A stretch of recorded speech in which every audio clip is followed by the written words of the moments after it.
Joining us now from the New York Islanders, J.G. Pageau. J.G., thanks so much for taking a few minutes here. Interesting times for all of us.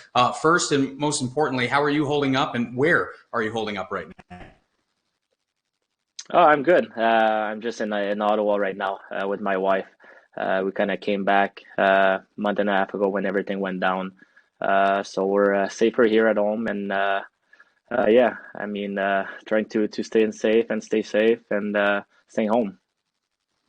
How are you trying to stay in shape? What are you doing? Do you have the home gym? I know some guys are big on the Peloton right now. What are you trying to do to try and replicate as much as you can? Yeah, it's always hard. Obviously, we're not going on the ice. We're not skating. Rollerblading, it's a little bit different. I do a lot of rollerblading, biking, running, and obviously a lot of body weights workout, a lot of cardio. I have the facilities here in my garage to work out also. I have a little gym, but obviously it's always different than the facilities that we have in New York. A lot more downtime these days. Have you picked up any new hobbies? I know some of the guys are jumping on the controllers, playing some Xbox, NHL 20. I know some of the other guys have taken up cooking. What's J.G. Pageau doing with some of his extra downtime here?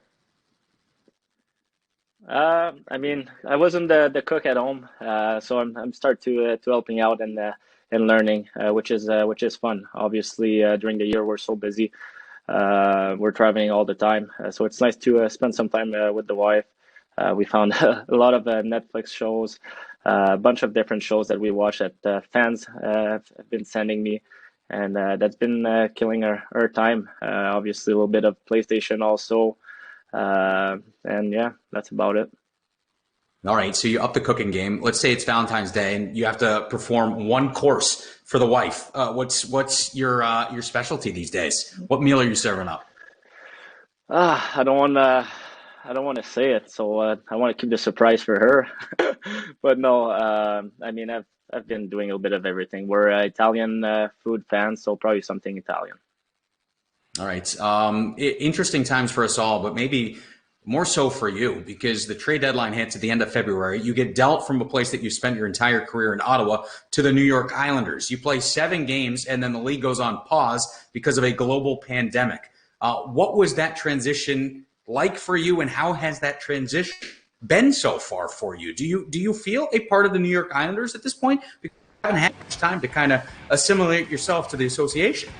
Yeah, so some people say it takes always a few weeks to kind of get used to everything and to make the transition. But I gotta say that the teammates in New York, the organization, the fans welcome me so nicely and made the transition so much easier for me to go there. It made me so comfortable the first day I got there.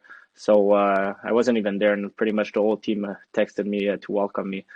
So I just felt very welcome. There was a warm welcome, and it was hard.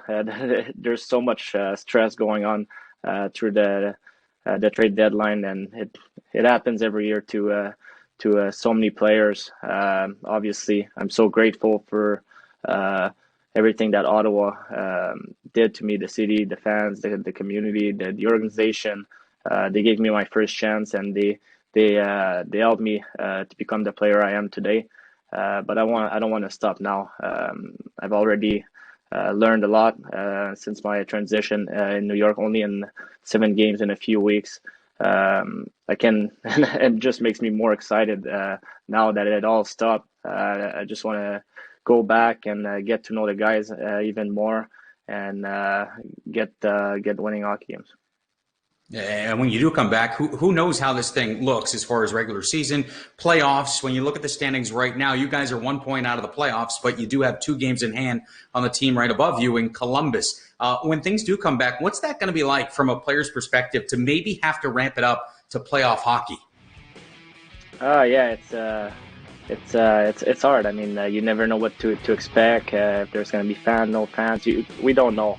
So the only thing we can focus on is really how we're going to work out and how we're going to stay in shape and just be ready. It's going to come quick, so we just want to make sure we're going to be ready when it's all starting back.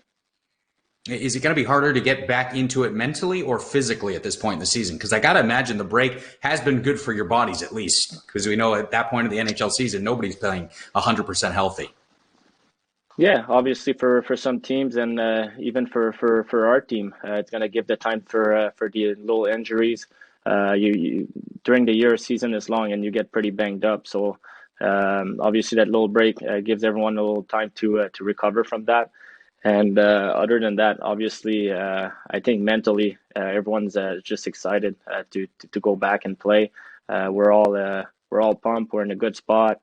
We wanna be in the playoffs. So I think there's nothing that can be more excited to go back and play. And physically, we're gonna have for sure, I think, a little time to be on the ice also before to make sure everything is ready and everyone's on the same page.